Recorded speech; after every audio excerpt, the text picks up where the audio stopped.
Bienvenidas y bienvenidos a su programa, ya lo dijo la Corte, en el cual analizamos los fallos emblemáticos, las sentencias más relevantes del Tribunal Constitucional de México. En esta ocasión vamos a platicar con nuestros invitados del amparo en revisión 88 diagonal 2023 para reflexionar sobre el régimen jurídico aplicable a unos organismos, vamos a llamarlos descentralizados, que forman parte de la administración pública federal. Desde luego, a nivel de administración pública de las entidades federativas pueden existir sus equivalencias, pero en este caso, en el caso concreto de este amparo en revisión, bueno, se trata de un organismo de naturaleza federal. Ya nos lo van a explicar nuestros invitados. Y entonces la pregunta que la Corte tiene que resolver es, ¿cuál es el régimen jurídico aplicable? Si se puede pensar en una aplicación del famoso apartado A del artículo 123 de nuestra Carta Magna, o si se rige, en el caso de la relación laboral de este organismo con sus trabajadores, por el apartado B. Para entender el alcance de esta sentencia, le doy la bienvenida al programa a Elizabeth Miranda Flores. Elizabeth, bienvenida. Muchas gracias, Miguel. Buenas tardes. Un gusto recibirte. El gusto es mío. Y también le doy la bienvenida a José Francisco Reina Ochoa. José Francisco, bienvenido. Gracias por la invitación, doctor. Un gusto. José Francisco, cuéntanos cómo es que surge el caso y cómo es que a partir de un determinado contexto fáctico posteriormente llega hasta el conocimiento del Tribunal Constitucional de México. Claro. Muchas gracias por la pregunta. Es una pregunta muy interesante y relevante para entender esta problemática. En primer momento tenemos que entender, como usted ya lo había adelantado, que es un problema de organismos descentralizados federales, pero en este caso particular respecto de una cuestión colectiva, es decir, un sindicato. ¿Por qué? Porque si bien la gran mayoría de los trabajadores se pueden regir por una relación individual, en este caso concreto hay un contrato colectivo. Entonces, todo empieza con un emplazamiento a huelga. En el ámbito federal, como ya lo había comentado, son organismos descentralizados federales, y este pliego de peticiones lo presentan ante el Tribunal Laboral Federal de Asuntos Colectivos de la Ciudad de México.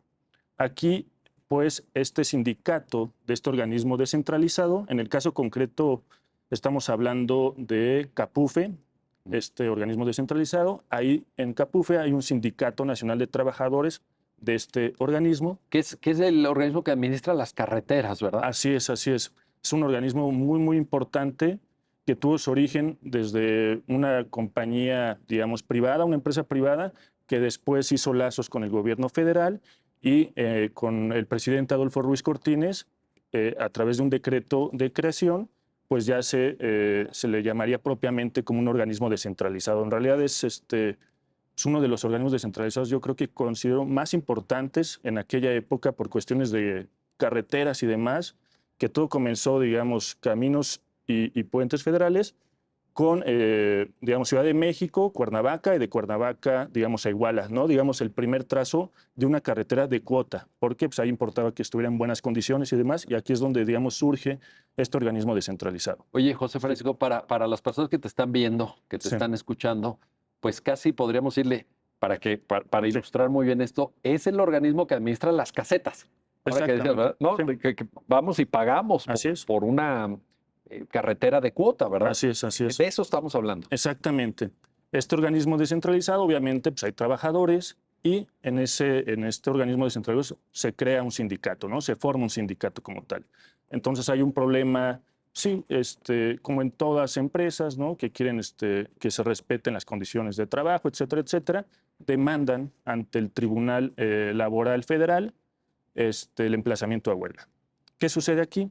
Conoce una jueza de distrito en materia federal. Con esta nueva reforma laboral, ya recordemos que antes forman parte, digamos, del Poder Ejecutivo, las juntas federales de conciliación, y con esta reforma judicial ya forman parte del Poder Judicial de la Federación. Esta jueza de distrito, ¿qué hace cuando recibe, digamos, este emplazamiento a huelga? Admite a trámite, le da un número de expediente, pero previene a las partes, ambas partes, tanto al actor, al sindicato actor, como al demandado, en este caso CAPUFE, ¿no? A este organismo descentralizado. Y lo requiere ¿para qué efecto? Para el efecto de preguntarles tanto al sindicato actor como a la demandada, a este organismo descentralizado, les pregunta, conforme a tu decreto de creación, ¿por qué apartado del artículo 123 se rige tu relación de trabajo? Apartado A y apartado B. Ya desde aquí como que se empieza a ver un poco la idea por la cual la jueza hizo este requerimiento. Como que estaba levantando, bueno, Sospechas. como que ya semáforo amarillo, ¿no? Exactamente. Aguas, aguas. Ya desde ahí se empezaba a ver como la intención o por dónde iba la jueza en este sentido, ¿no? Lo requiere. Después de este requerimiento, dicta un acuerdo de incompetencia, en el sentido de que con base en la jurisprudencia del Pleno, que es la 10/2021, le dice a las partes, yo no soy competente para conocer de este asunto. ¿Por qué? Porque esta jurisprudencia establece que de acuerdo a tu decreto de creación CAPUFE, tus relaciones de trabajo se rigen por el apartado B. Si yo soy una jueza de distrito que debe conocer de los conflictos laborales del apartado A, pues no soy competente, le corresponde a los tribunales federales de conciliación y arbitraje. Que son, perdón, José Sí, Francisco, nada más sí, para sí, ilustrar claro. esto para nuestra audiencia, que son los llamados tribunales burocráticos, por decirlo Exactamente, así, ¿no? así es.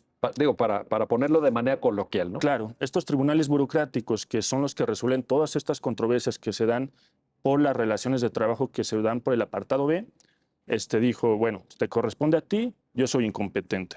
¿Qué pasa después de este acuerdo de admisión? De incompetencia, perdón. Curiosamente dicta un acuerdo de archivo del expediente, o sea, aunque se haya declarado incompetente, dicta un acuerdo en el que dice, pues ya esto no me compete a mí, vámonos, o sea, te tienes que ir con la autoridad jurisdiccional competente, estos tribunales burocráticos del apartado B. En contra de esa determinación, en realidad fueron 3 actos reclamados, ¿no? El acuerdo de admisión, el acuerdo de incompetencia y el acuerdo en el que ordena el archivo de este expediente. Promueven juicio de amparo. El sindicato actor promueve juicio de amparo. Conoce un juez de distrito. Amparo indirecto, es importante hacer la precisión. Conoce un juez de distrito especializado en materia de trabajo de la Ciudad de México. Y pues hay una serie de prevenciones y demás, pero creo que eso no importa tanto para la temática que vamos a abordar. Dicta sentencia. Dicta sentencia en el sentido de conceder el amparo al sindicato actor. ¿Por qué? Porque uno de los argumentos en sus conceptos de violación de este sindicato era precisamente que existía un contrato colectivo de trabajo que establecía que las relaciones entre ese organismo descentralizado y sus trabajadores debía regirse por el apartado A del artículo 123 de la Constitución, ¿no? Eso fue lo que adujeron en sus conceptos de violación, se declara fundado y el juez de distrito dice, en efecto, esto tú sí eres competente, jueza de distrito, así es que conoce el asunto y dale el trámite que debes darle conforme, porque sí eres competente. Después de esto, el organismo descentralizado, CAPUFE, interpone recurso de revisión. Pero al momento de interponer recurso de revisión, solicita la facultad de atracción a la Suprema Corte de Justicia de la Nación. Llega al colegiado, pero el colegiado, sin admitir ni nada, sin dar un trámite, lo manda a la Corte, a la Suprema Corte de Justicia de la Nación. Este asunto se vio en sesión privada, es decir, como no era una parte legitimada conforme a la Constitución o a la ley de amparo, se le da un trámite diverso, en el sentido de que si alguno de los ministros o la mayoría de los ministros considera que tiene este asunto méritos para conocer, para emitir una resolución relevante, pues ya lo decidirá la Corte, ¿no? Entonces, en este sentido, en sesión privada, la Corte consideró que sí era importante conocer de este asunto y por qué, ¿no? Una de las razones por las cuales se veía la relevancia del asunto por la emisión de una jurisprudencia que más adelante vamos a tocar y que ya había mencionado, la 10/2021. O sea, había ciertas lagunas, por así decirlo, en las cuales con este asunto se trataba o se tenía la intención de esclarecer y ya por fin resolver estas cuestiones que no se habían resuelto en la sustitución de jurisprudencia, de la cual deriva esta jurisprudencia 10/2021. Y, digamos, estos son los antecedentes, pero me gustaría, doctor, si usted me lo permite, sí, por favor, señalar el por qué, entender por qué la problemática de si es apartado A o apartado B, por qué la lucha, digamos, entre las partes. Y debemos de entender que como nosotros sabemos, el apartado B se rige por la Ley Federal de los Trabajadores al Servicio del Estado y el apartado A, la ley reglamentaria, es la Ley Federal del Trabajo. En este caso, ellos están emplazando a huelga. ¿Y qué sucede o qué sucedía si se les aplicaba el apartado B, o sea, la Ley Federal de los Trabajadores al Servicio del Estado?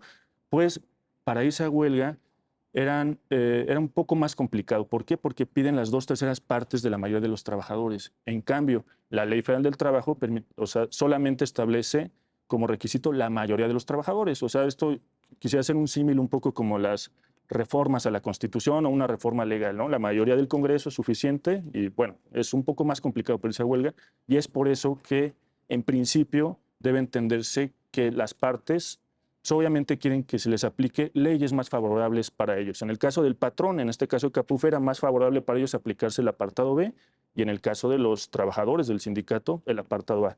Y es por eso que están, digamos, estas tensiones, en este caso, sobre qué apartado es el aplicable al caso concreto. Magnífico, gracias, gracias José Francisco. Elizabeth Miranda, voy contigo. Dime. ¿Qué tanto incide el hecho de que se trate precisamente, como muy bien lo definía José Francisco, de un organismo descentralizado? Ayúdanos a entender qué es esto para la audiencia del programa, Elizabeth, si fueras tan amable, porque pues ahorita con la explicación de José Francisco veíamos, ¿no? Oye, pues son los que te cobran en la caseta y los que administran la carretera de Cuernavaca y la de Acapulco y la de Querétaro, vaya, no sé, la de Puebla, no sé. Pero hay otros ejemplos. Sí, claro. Hay otros ejemplos en el Estado mexicano. No sé si hay muchos, si hay pocos, si hay menos que hace unos años, pero en todo caso le interesaría, Elizabeth, a la audiencia conocer de tu voz qué es esto de un organismo descentralizado. Y en este caso también hay que aclararlo, ya lo decía José Luis, pero nada más para reiterar, federal, porque otra cosa es lo que existe en las entidades federativas. Por Claro, favor. claro. Mira, para empezar, debemos de entender que el Estado, más que el Estado, el gobierno, las entidades del gobierno, de la Administración Pública Federal, pues, digo, la gente puede entender, el gobierno es la Secretaría de Gobernación, la Secretaría de Hacienda, la Secretaría... Como que identificas, ¿verdad? Exactamente, lo identificas con el presidente y con sus secretarios de Estado. Se dice de pronto el gabinete. El gabinete, exactamente. Pero estas secretarías tienen múltiples organismos que son auxiliares para que el gobierno pueda desempeñar todas sus funciones y muchas de ellas incluso pueden ser de servicio a la población, al pueblo, ¿no? Entonces, para satisfacer todo ese cúmulo de funciones que tiene que desarrollar el gobierno, se crean de diferentes organismos, pueden ser descentralizados, pueden ser empresas del gobierno o cualquier otra distinta. Pero bueno, en el caso de los organismos descentralizados, fíjate, Miguel, que su origen viene desde por ahí una reforma, no recuerdo exactamente el año, pero se previeron inicialmente como una necesidad de establecer empresas que pudiera el gobierno administrar, ¿no? Es bajo una lógica más tipo empresa, Exactamente. pero que presta un servicio, digamos, de interés público, por ejemplo. Sí, por ejemplo, ferrocarriles, ¿no? Que fue de las primeras empresas, bueno, de los primeros organismos descentralizados. Entonces, esto lo podemos entender a la par del momento en el que la Ley Federal del Trabajo fue creada, por ejemplo, ¿no? Cuando surge el artículo 123 originalmente en la Constitución de 1917, pues no había apartado A ni apartado B. Es más, la competencia para legislar en materia de trabajo pertenecía a las legislaturas estatales, pero eso generaba una disparidad de legislaciones y de beneficios. En una entidad había mayores beneficios que en otra y eso generaba problemas en la economía incluso, ¿no? Entonces, eso fue lo que originó, por ejemplo, que en un principio se creara la competencia federal, se determinó delegar el Congreso de la Unión decidió, bueno, se delegó facultades al Congreso de la Unión para legislar en materia de trabajo y además determinadas materias de la economía se dejaron a cargo de las autoridades federales, ¿no?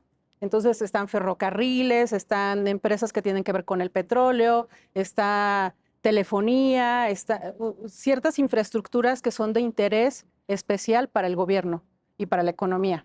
Y es diferente, Elizabeth, en ese sentido, por ejemplo, Ferromex, Ferromex. por ejemplo, no sé si también el Servicio Postal Mexicano entraría. Exactamente, exactamente. Son áreas estratégicas. A ver, por ejemplo, y ustedes me dicen, por ejemplo, Pemex. Pemex. Pemex. Pemex, que antes era un organismo descentralizado y ahora es una empresa. Correcto. Recientemente, ¿no? A raíz de las reformas de 2013, etcétera. Bueno, así es. Pero eso no es lo mismo, en términos de régimen jurídico, nada más para entender esta parte, que una Secretaría de Estado. Porque Exactamente. alguien podría decir, oye, ¿y Secretaría de Comunicaciones y Transportes? Secretaría de Comunicaciones y Transportes. No participa de esta naturaleza. Exactamente, la Secretaría no, pero sí tiene, por ejemplo, para administrar esto de las casetas, pues que se creó CAPUFE, por ejemplo, ¿no? La Secretaría de Salud, por ejemplo, hay muchos institutos de salud que están administrados por la Secretaría de Salud. Entonces también la mayoría de los institutos de salud son organismos descentralizados. Ahorita me preguntabas, no sé cuántas son. Cada año, te comento, en agosto de cada año se actualiza una lista de organismos descentralizados. Debe haber un padrón, me imagino. Exactamente, existe un padrón. Y este padrón, a agosto del 2022, era de 106 organismos descentralizados. 106. 106.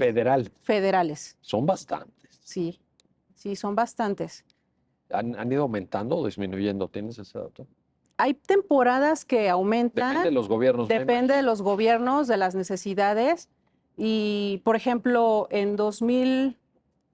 cuando se formuló la famosa solicitud de sustitución de jurisprudencia, la 2 del 2021, Sí. Que dio origen a la jurisprudencia, la 10 del 2021. Del 2021 también, esa solicitud de sustitución evaluó 103 organismos descentralizados. Ahorita ya tenemos 106. En ese entonces, incluso, por ejemplo, el Centro Federal de Registro Laboral era nuevo, era de reciente creación. Cierto. O, por ejemplo, bueno, anteriormente se llamaba CONASUPO. CONASUPO, no sé sí, ahora es Liconsa. Sí, ha ido cambiando, ¿no? Pero es una, digamos, entidad que se encarga de distribuir alimentos, de proveer de tiendas de... Hay digamos, muchas funciones, el Fondo de Cultura Económica, está CFE, no, CFE ya no. Bueno, ahora ya es empresa. Ajá, ahora ya es empresa, exactamente. Ahora, aquí lo interesante, en todo caso, para quienes te están escuchando, Elizabeth, es saber que el régimen jurídico es diferente de lo que llamamos administración pública centralizada, que es esto que se identifica con el gabinete, las secretarías de Estado, etcétera.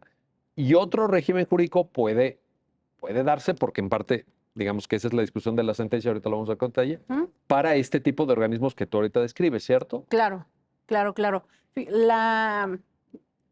Por así decirlo, el origen de esta controversia, aparte de que el 123, ya hace rato te comenté, fue creado. Primero surgió para los trabajadores del apartado A. Con el tiempo se creó el apartado B, previendo que los trabajadores del Estado no tenían, de hecho, se regían por un estatuto. Entonces, bueno, se creó el apartado B. Y el apartado B fue creado para los poderes de la Unión y para el gobierno del entonces Distrito Federal. Entonces, de ahí surgen interpretaciones de que por una parte tenemos un apartado A que establece competencia para las autoridades federales, para empresas que se dedican a los ferrocarriles, a las comunicaciones, a los automóviles y cosas así, a ciertas ramas industriales, y en el apartado B tenemos a los poderes de la Unión y al gobierno del Distrito Federal. Entonces, ¿qué se dice? Bueno, CAPUFE no es propiamente, no entra dentro de los poderes de la Unión, sino que además es un organismo descentralizado. Otra cosa que no te comenté, los organismos descentralizados tienen personalidad jurídica y patrimonio propios. Eso es importantísimo. Es importantísimo. Es correcto. Qué bueno que lo considerárseles con personalidad jurídica y patrimonio propio, en un inicio se dijo, bueno, es que entonces ellos no son parte de los poderes de la Unión, sino que tienen su propia personalidad y por eso van al apartado A. O sea, fue una... Y no importa, porque además el apartado A trae un listado, te digo, así de Sí, las sí, sí. empresas y remata con las empresas que sean administradas descentralizadamente por el gobierno federal. Entonces, eso da origen a una serie de interpretaciones que iban para el A, para el B, Sí.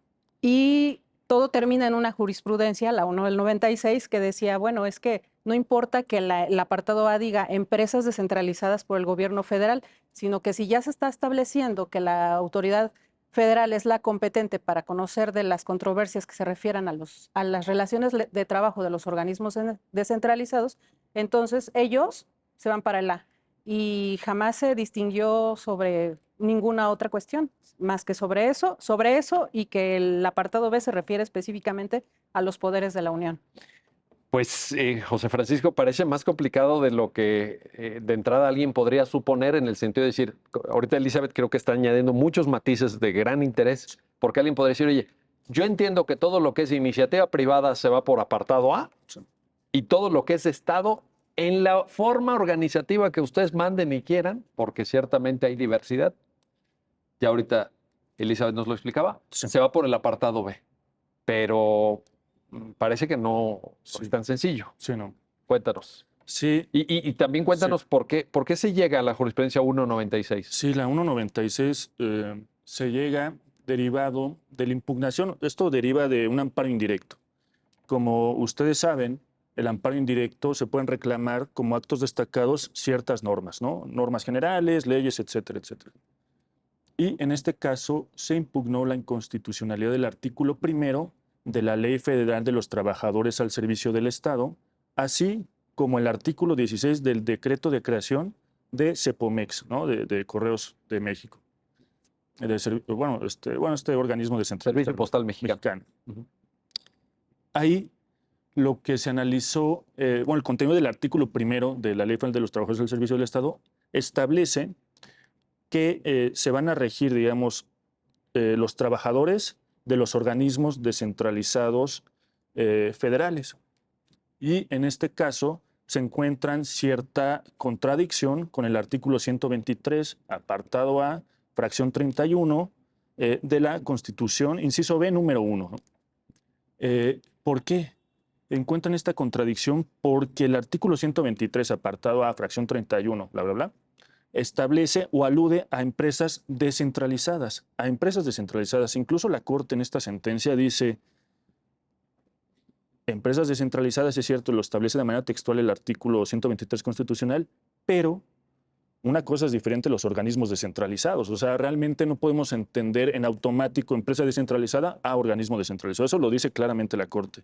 Sin embargo, la Corte con esta interpretación que digamos, constitucional, si se le puede llamar, considera que son un símil a organismos descentralizados. O sea, se hace esta distinción, pero debe entenderse como organismos descentralizados. ¿Y cuál es, digamos, este argumento o este razonamiento? Porque parte de esta idea que ya comentaba Elizabeth es como una cuestión de exclusión. El apartado B del artículo 123 establece que rigen las relaciones laborales de los trabajadores de los poderes de la Unión y en ese entonces del gobierno del Distrito Federal.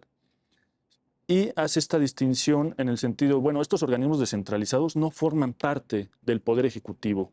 ¿Y por qué llega a esta conclusión?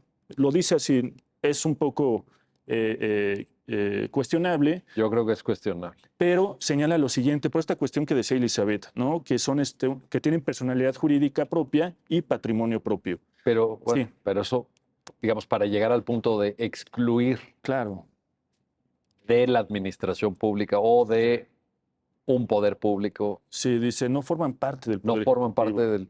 Poder Ejecutivo, y de ahí lo toma con base, digamos, primero se va al artículo 90 de la Constitución, donde dice la administración pública federal se divide en dos, centralizada y la paraestatal. En este caso, como nosotros sabemos, los organismos descentralizados forman parte de la Administración Pública Federal Paraestatal. ¿Y dónde lo encontramos esto? En la Ley Orgánica de la Administración Pública Federal. La Constitución no lo establece, nada más hace esta distinción entre centralizada y paraestatal.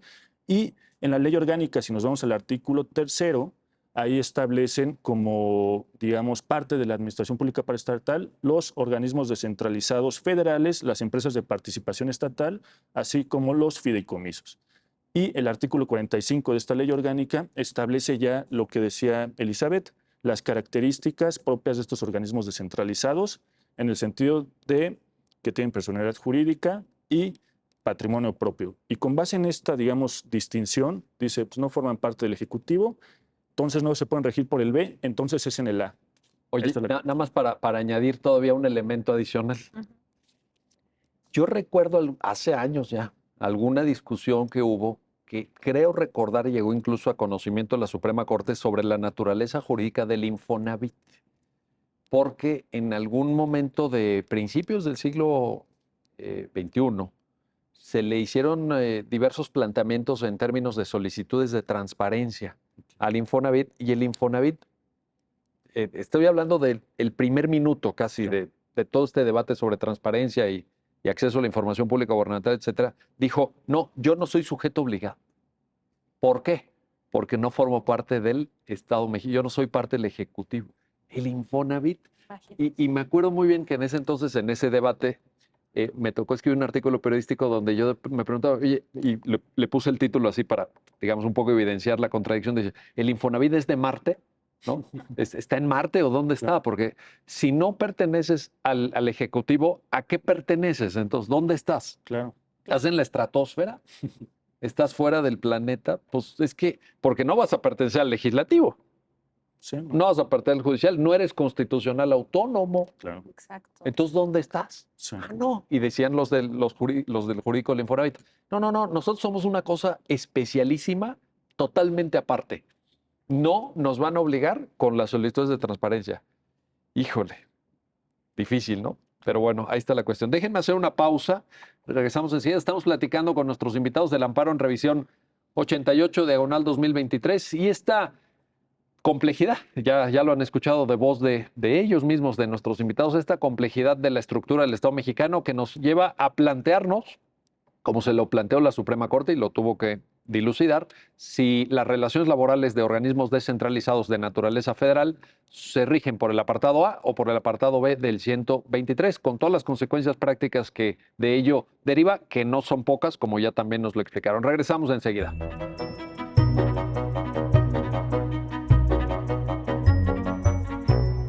Ya estamos de vuelta, ya estamos de regreso en su programa, ya lo dijo la Corte, para seguir conversando con nuestros invitados acerca del contenido de esta sentencia, la que resuelve el amparo en revisión 88/2023 y el régimen jurídico jurídico laboral, mejor dicho, aplicable a los organismos descentralizados federales. Elizabeth Miranda, regreso contigo.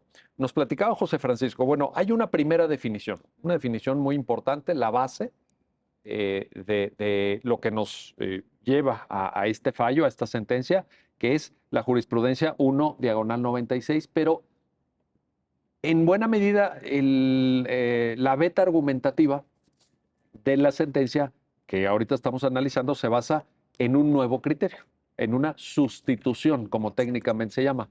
Cuéntanos qué es lo que lleva a la Suprema Corte a considerar esta evolución de su línea jurisprudencial y sobre todo, Elizabeth, qué consecuencias tiene. Claro. Bueno, como principio, retomemos lo que comentaba Francisco. La 1 del 96 definía todo el régimen laboral de los organismos descentralizados, es el apartado A. Entonces, pues parece muy sencillo, ¿no? Porque todos podríamos decir, bueno, perfecto, es la ley federal, aplicamos el apartado A, la ley federal del trabajo y como consecuencia, la competencia, por ejemplo, para resolver los conflictos laborales también es de los organismos que en ese entonces administraban la justicia laboral, que eran las juntas federales. También es de ellos y podría entenderse que incluso hasta la legislación procesal también es la aplicable. Y eso parece muy sencillo, pero en realidad esto no sucedía así. Resulta ser que muchos organismos empezaron no como organismos descentralizados, sino que su origen fue como organismos desconcentrados de las secretarías de Estado. O sea, eran parte de la secretaría, no eran independientes, no tenían esa personalidad jurídica ni patrimonio propio que tienen los organismos descentralizados, pero que posteriormente, por razones pues de una mejor administración, entonces se reformaron, se transformaron y se convirtieron en descentralizados. ¿Qué pasó con eso? Pues que los trabajadores de estos organismos desconcentrados tenían un régimen que se ubicaba en el apartado B y al pasar a los descentralizados, la consecuencia natural era que conforme a esta jurisprudencia, su régimen fuera el apartado A, pero no era así. Lo que sucedía es que para respetar derechos de antigüedad o simplemente, o sea, ellos recibían un salario tabular, por ejemplo, pues para que todo siguiera estando de manera, digamos, constante y respetar esos derechos adquiridos, pues pasaban al descentralizado, pero con prestaciones del apartado B, ¿no? Y así la mayoría de los organismos descentralizados surgió de esa manera. Y luego lo que sucedió con el paso del tiempo y a raíz del surgimiento de esta jurisprudencia es que incluso hubo organismos descentralizados que lograron la contratación colectiva conforme al apartado A y conforme a la Ley Federal del Trabajo. Entonces teníamos una mezcla de organismos que el decreto decía el apartado B, pero tenían un contrato colectivo y ya se regían las relaciones por el apartado A. Por ejemplo, el tema de la prima de antigüedad, el apartado B, los trabajadores reciben una prima quinquenal, pero los del apartado A reciben una prima de antigüedad cuando se acaba la relación de trabajo. Esas prestaciones, por ejemplo, son excluyentes entre sí.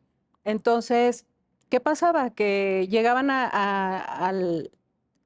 Ah, bueno, y luego tenemos otro problema. Viene la reforma del 2012, donde los salarios caídos se les estableció un tope a los del apartado A y los del apartado B no tenían ese tope de 12 meses de salarios vencidos, ¿no?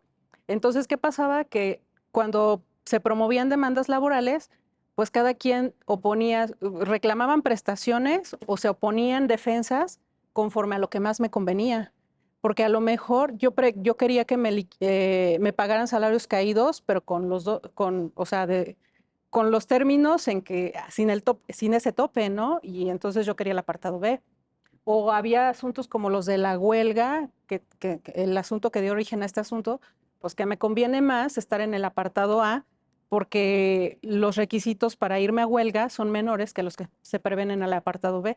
Y bueno, había una mezcla muy rara y los tribunales hacían otra mezcla rara porque incluso se llegaba a prever la aplicación de legislación procesal del apartado A con prestaciones del apartado B o al revés.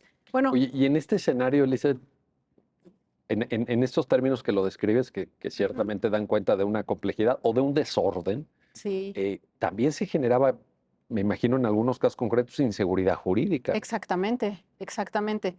Justamente la sustitución de jurisprudencia deriva de dos asuntos donde los tribunales dijeron, bueno, sí es cierto que la 1 del 96 define que el régimen laboral es el apartado A, pero mira, tus prestaciones, las que vienes recibiendo, son del B, entonces o sea, tienen que analizar las prestaciones como del B.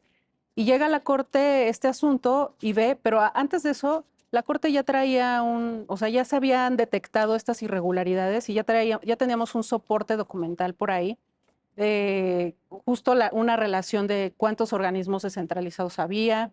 Es más, me parece que el CONALEP, ¿sí era el CONALEP?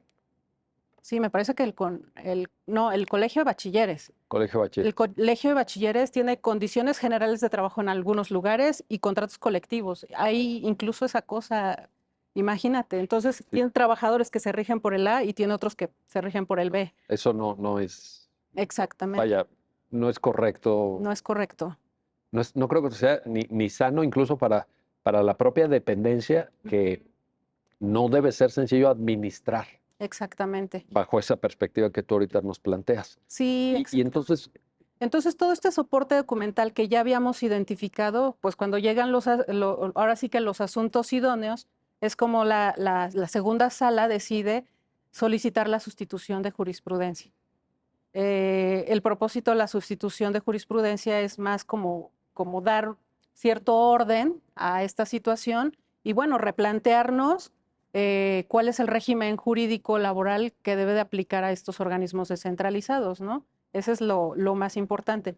Y pues al final llega a la conclusión de que justo ese diseño del régimen laboral es una cuestión de política pública que atiende a la finalidad de cada organismo, ¿no? Imagínate que vincules a Profeco al pago de utilidades, pues no hay utilidades, nunca va a haber utilidades.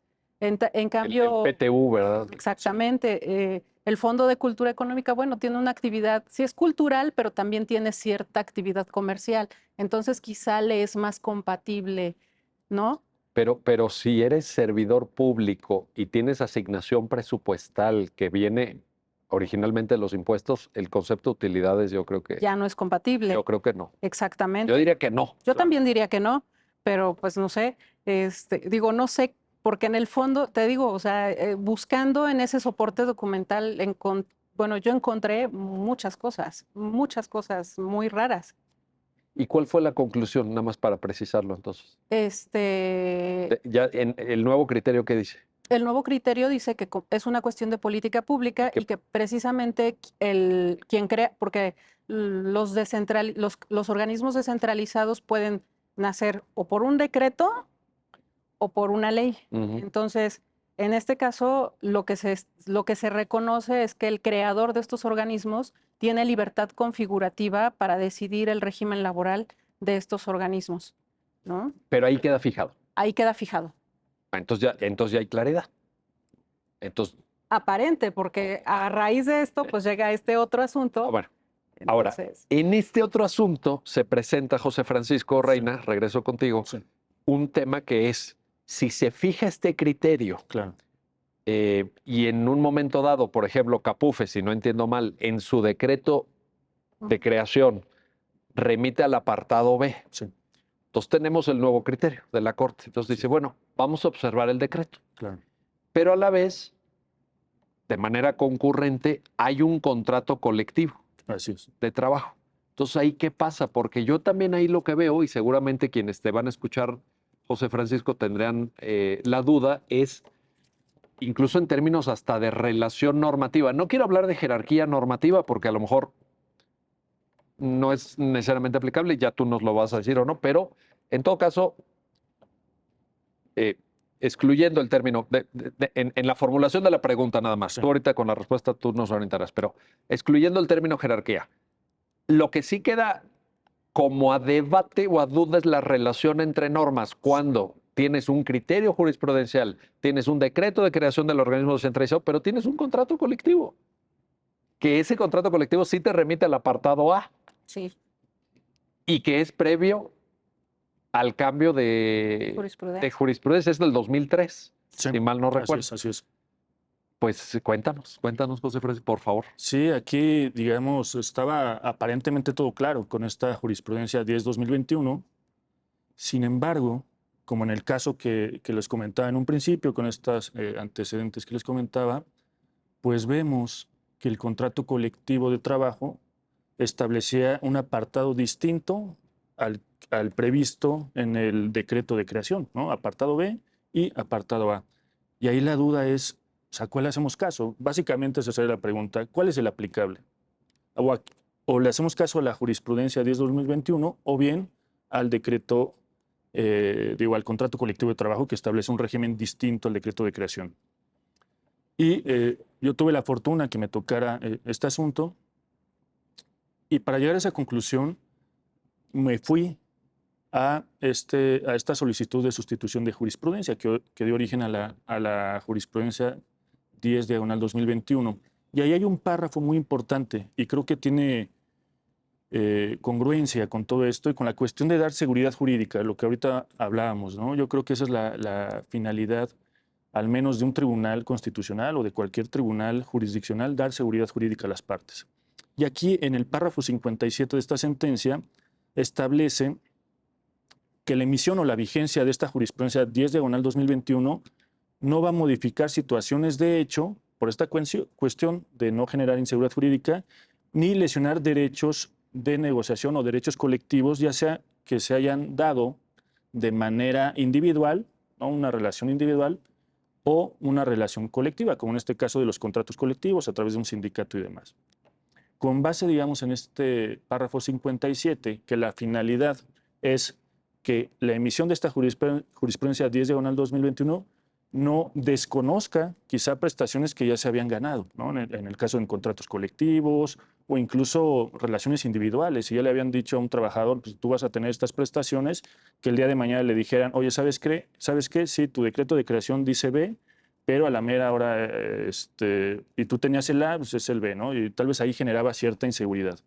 Y con base, digamos, en esta precisión del párrafo 57, nosotros en este criterio del amparo en revisión 88 consideramos que en aquellos casos en los cuales con anterioridad a la vigencia de esta jurisprudencia se venían rigiendo ciertas relaciones que podía ser 20 años antes, etcétera, etcétera, porque, o sea, la jurisprudencia, la Corte yo creo que no tenía la intención de cambiarlas de un día para otro. En este caso, pues, se respetó y se dijo en este asunto que cuando existiera un contrato colectivo de trabajo o alguna negociación individual, pues se tiene que ir al régimen, digamos, acordado con las partes, tanto la parte demandada, la parte patronal como la parte trabajadora. En realidad no es una cuestión de que pobre patrón no, pues no sabía ni nada, porque pues, realmente hay negociaciones entre las partes, ya sea de manera colectiva o individual, y es por ello que para dar seguridad jurídica nos remitiríamos a aquello que ya fue pactado con anterioridad.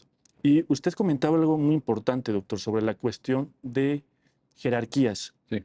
Y realmente Capuffe hizo valer en uno de sus agravios esta cuestión de jerarquías, en el sentido de, oye, la ley federal del trabajo, este decreto de creación es más jerárquicamente que un contrato colectivo de trabajo, así es que por ende se tiene que aplicar este decreto de creación. Sin embargo, consideramos, o yo considero que en este caso de qué relación debe regir, no nos tenemos que meter en una cuestión de jerarquías normativas, sino más bien de cómo fueron pactadas estas relaciones de trabajo y con base en ello, si existen ya pactos previos a esta jurisprudencia, no le vamos a hacer caso al decreto de creación, sino a la voluntad de las partes, ¿no? Precisamente es esa cuestión. Ahora, Sí. en términos de temporalidad, Sí, doctor. para dejar este Sí, punto muy sí. claro, José Francisco, Sí, porque pues a lo mejor también Sí, eventualmente podrían llegar otros asuntos, ¿verdad? Claro. sí.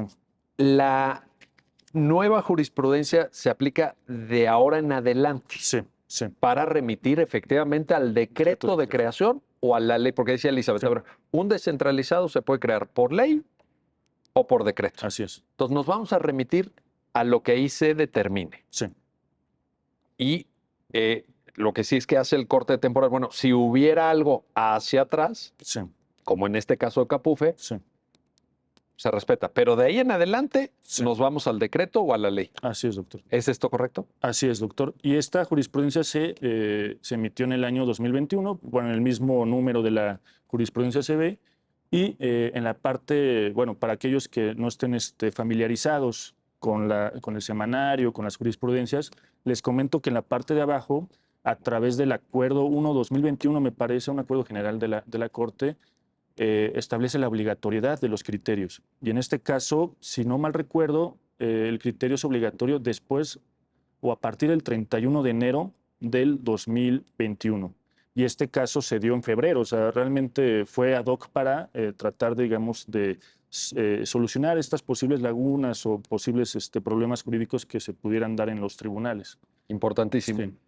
Regreso contigo, Elizabeth Miranda, porque una vez que José Francisco nos pone y nos pinta con gran claridad lo que la Corte resuelve ya en el criterio de sustitución de jurisprudencia, yo te quiero plantear cuáles son las consecuencias prácticas para el caso concreto.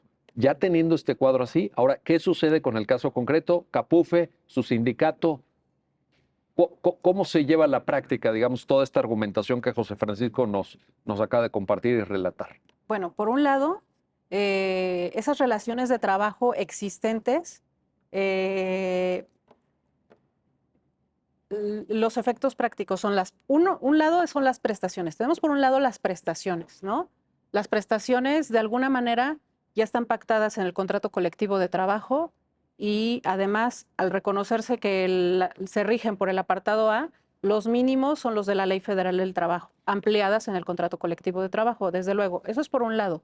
Y por el otro, tenemos la parte procesal, ¿no? Los organismos, ahora los órganos encargados de administrar con competencia para impartir justicia en los conflictos individuales o colectivos que se refieran a Capufe, pues son ahora juzgados, no, tribunales federales laborales. Especializados en materia laboral, ¿no? Tribunales federales laborales, en asuntos individuales, ¿no? Correcto. Así es. Ya no el Tribunal Federal de Conciliación y Arbitraje, lo que llamamos el Tribunal Burocrático. Sí, o los tribunales colectivos también federales laborales. Correcto. Esas serían las consecuencias prácticas. Esas son las consecuencias prácticas. Bueno, no son pocas. No son pocas. Como dices tú, habrá casos distintos. Habría que ver, dada la diversidad de organismos descentralizados y de casos. Aunque yo creo que ya con esta puntualización que José Francisco nos indicaba, al final el criterio de sustitución, pues ya fija por lo menos una línea de tiempo. Exacto. Bueno, sí, pero de aquí, ¿qué es enero del 2021? No sé. Sí, 31 de enero del 31 de enero del 2021. La jurisprudencia es del 2021, pero creo que es del 2022. Bueno, habría que verlo. Sí. En todo caso, invitamos siempre a la audiencia que se vaya a la fuente. Exacto. Evidentemente, lo que queda claro es que allá hay una línea de tiempo. Y en esa línea de tiempo ya, es decir, el mensaje que manda la Corte es, tiene que haber uniformidad. ¿Cuál va a ser el régimen jurídico aplicable? Bueno, en esta línea, de aquí en adelante, nos vamos a ir a la fuente que crea el organismo. Exactamente. Sea decreto o sea ley. Exactamente. Y entonces, voy a usar un símil futbolístico, perdonen ustedes, pero empareja la cancha. Sí. Porque ya no es, ahí sí creo yo, salvo que ustedes ahorita indiquen otra cosa, ya no es caso por caso. No, ya con el criterio jurisprudencial es parejo, con la salvaguarda de la línea de tiempo. Si hubiera algún contrato colectivo anterior a la fijación del criterio, se salvaguarda por razón de los derechos adquiridos, en fin. Exactamente. Lo que ustedes ya platicaban. Sí. ¿Estamos ahí? Estamos ahí. Ahora, José Francisco, sí, doctor. Nada más para abonar en esto, hay quien dice, ustedes seguramente lo han leído, lo han escuchado, porque eso es algo ya de tiempo, que en realidad todo esto deriva de una injustificada existencia de los diferentes apartados del 123. Y muy destacados laboralistas, de años incluso, han dicho lo procedente ya es desaparecerlos y crear un régimen unificado. En algún momento, recuerdo, no porque me ha tocado a mí, pero lo he leído, a finales de los años 70 incluso se llegó a pensar en un apartado C del 123 para el régimen jurídico de universidades y centros de educación superior, pues que tenían también su propia especificidad en razón de la autonomía universitaria, ¿no? Del artículo 3º, fracción séptima. Pero hay varios laboralistas de gran prestigio decían, eliminemos los apartados. Un comentario.